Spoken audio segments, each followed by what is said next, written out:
So the first one we're going to talk about, right, is the spiritual canticle, which I already mentioned earlier. And this is definitely drawing on the Song of Songs, right? But also Right. incorporating kind of pastoral imagery, of the sort of like shepherd, pastoral love poetry and things like that. hmm Not that there isn't any of that in the Song of Songs itself, of course. But now I think we weren't planning on reading this in its entirety, but it's pretty long. But I'm going to let you pick the excerpts to read and talk about. Okay. Yeah, I think we've kind of gestured towards this, but just so it's very clear as we're reading, he's writing, the main speaking voice is the bride, which would be the soul. And this is not just, a female religious or a female person. This would be any person whose soul is feminine in relation to God, who is, in John's conception, the masculine initiator, right? He is the Right. creator. He gives us our being. He sustains our being, and we receive that actively.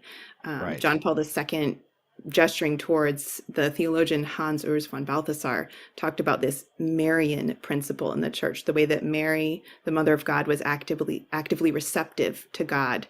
This is the way that every soul is. So, some can kind of look askance on this, like, is this a question of, let's say, like gender confusion? No, it's not. It's a Right. theological principle about the soul's stance with regard to Yes. God. So applicable to men and women equally. Totally. Yeah, that's very important. Obviously, this goes back to the Song of Songs, right? Or at least any kind of allegorical reading of it. Right. And this is a very ancient idea that every soul is feminine in relation to God, and that's something that's either not known by many Catholics, or maybe perhaps some people might be uncomfortable with that idea or just misunderstand it. And then on the other hand, you have people who want to sort of use that for sexual subversion. And so, I mean, I remember reading a piece a few years ago that was saying St. John of the Cross wrote homoerotic poetry, which is just a total misunderstanding of the fact that he is speaking in the narrator, the speaker in such poems is a feminine one, Right. and addressing the Lord, and he's speaking in this, and it's not just like this is his weird gender bending conception that he came up with because of his personal issues or something. And this is a tradition that he's entering into here. Right. So it's a really kind of illiterate, take on the poems to say that they're homoerotic. And then the gender bending thing, I can see why somebody might read that traditional mystical language from a modern perspective and think that that's what's going on, or think that there's some kind of room for that being made. But again, really, it's more of a metaphysical, mystical, spiritual level than it is on a bodily level, that we're talking about. Again, it's this active, in traditional language would have been said like active, passive. Now we prefer to use the word of receptive or active receptivity, because it curtails certain possible misunderstandings of the word passive. But yeah, so that is a very important point, and perhaps will help people both forestall any kind of nasty interpretations of the poems, but also help people who might not understand what's going on to sort of get accustomed to it. I think this is something we just have to get comfortable with in the spiritual life, or else we're not going to understand the nature, the relationship between Christ and the church, for instance. I mean, this receptivity is very important to understanding what the church is and what the obligations of the church are with regard to receiving what it's being given from God, just to even bring it beyond the individual level. So very, very important, profound concept, obviously, factors into not just the Song of Songs, but St. Paul in Ephesians 5 and all other sorts of places. Right. Hosea too. I think when we're talking about this, I mean, Totally. there's always the temptation to overly spiritualize it. So I always try to remind myself, right? I am a body soul, right? And all of these experiences that I'm having in my body soul are gestures towards my need for God, right? And so any human experience that I have in this body soul is good in the way that it is indicative of that desire for God. So I think that's why I love reading these poems from John. It's kind of this delicate dance. We don't want to just push away the experience of the body and say this is completely allegorical and it's just a mystical, we're talking about only spiritual things, right? Well, no, he's Because he's actually using talking the about, bodily language right. to connect you with those things. Yeah. So I think it's a dance, and there's always ways that we can express it better or worse, but yeah, I Right. think it's a consolation to remember that just in the way that the sacraments engage us as whole persons, as whole bodies, right? Christ's body is literally given over for us, and in baptism, right? The water literally has to touch our physicality, right? Right. That this is, an expression of the beauty of the flesh. So, Right. Right. and the union of the spirit and the flesh. So, okay, the spiritual canticle of the soul and the bridegroom Christ. I'm going to try to read some excerpts that kind of illustrate the flow of the poem. So I'll pause and reorient as I read, just so we know where we are in this long poem. One thing to maybe listen for, if you don't have the poem in front of you, is the A, B, rhyme scheme, which Espaillat has preserved from the Spanish. And also kind of the shorter and longer lines, again, beautifully preserved from John of the Cross's original. So the musicality of this, the way that it will just enchant you as it sets the scene of the bride's search from the bridegroom, is very beautifully replicated from the Spanish into the English. The first several stanzas are in the voice of the bride, who is wildly searching for the bridegroom. Where have you fled and vanished, beloved, since you left me here to moan?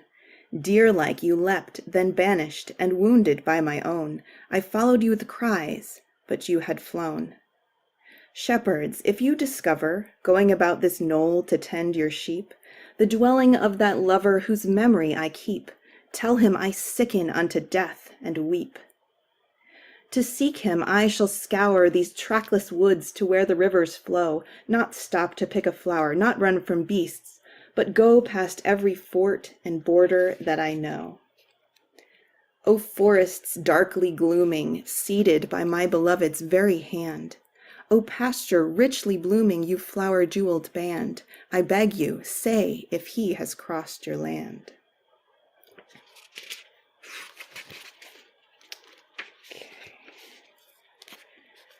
This next pair of stanzas, the bride is talking about Christ not only as the bridegroom, but as these beguiling scenes in nature. My lover is the highlands. He is the wooded valleys, lone and deep, the far mysterious islands, the streams that sing and leap, whispering winds that court the fields they sweep. The night whose stillness pleases, and ushers morning and the rising sun.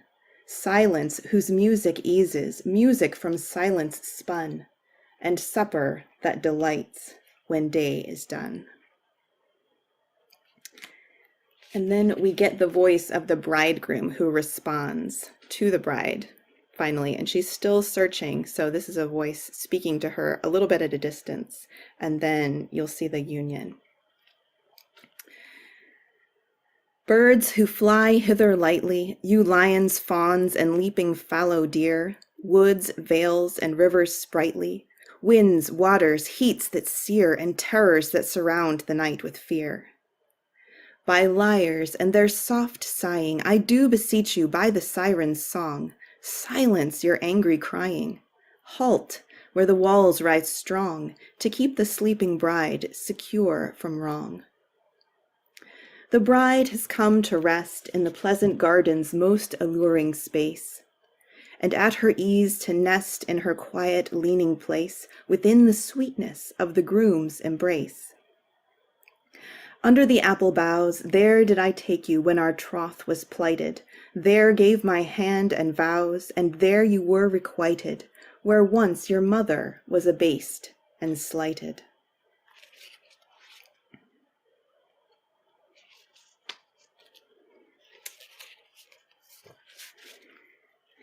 And here's a pair of stanzas that again shows the moment of union, like the end of those last couple. We shall weave emeralds, flowers picked when the earliest rays of morning shine, garlands grown by the powers of your own love to twine about a single strand, a hair of mine. One hair you chanced to note about my neck that did your glance awaken. You glimpsed it at my throat, were snared and shaken, wounded by my eye, and wholly taken.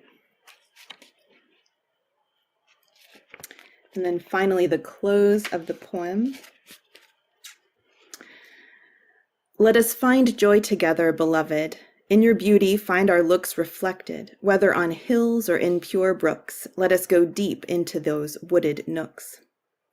Then to high hidden crevices in stony desert waste, caves none can find unbidden.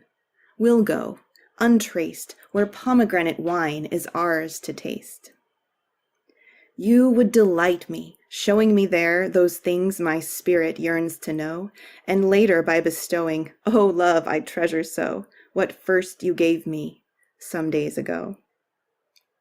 Air in its even breathing, the song sweet Philomel sings in her flight, the grove its peace bequeathing to gentle night, with flames consuming all in painless light.